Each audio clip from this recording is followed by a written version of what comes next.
Grabe ang presyo ng mantika talaga. Mapapawaw ka talaga, mapapasana all ka talaga sa price ng mantika.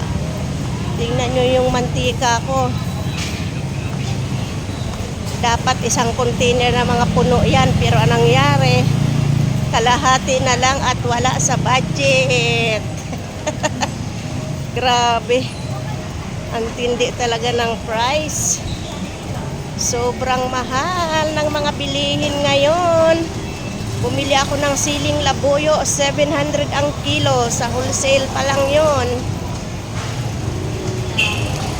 Paano pag tininda na ng mga retailer? 1,000 na ang kilo ng labuyo. Ganyan, kaano guys. Ayan ang aking karga, oh. Oh. Kita nyo yan, yung mantika ko. Yung coconut oil ko, dapat ang ano ko niyan, isang container yan. Pero naging kalahati na lang. Dahil sa halos kalahati ang tinaas ng mantika.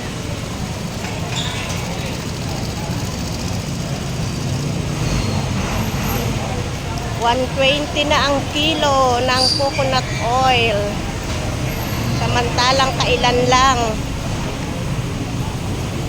nag-80, tumaas na nga yan sa 80. Ngayon, sobrang taas talaga. Ayan, pauwi na ako. Mag-aabang nga pala ako ng tricycle. May kaunting traffic dito sa Marikina Bayan. Ayan, tatawid na tayo. Ayan na, pinatawid ko na kay Manong ang aking mga karga at sasakay ako ng tricycle.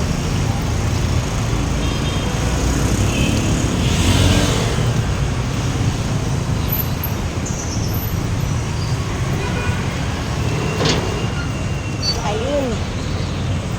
Sino kaya yung natitirang tricycle?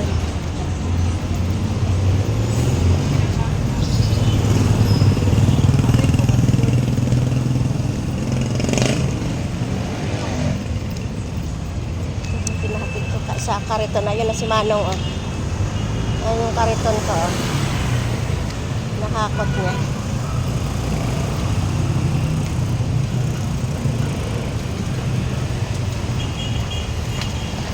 Ay, dito ako mag-aabang ng tricycle. Bye-bye! Thank you for watching. Happy New Year nga pala, everyone!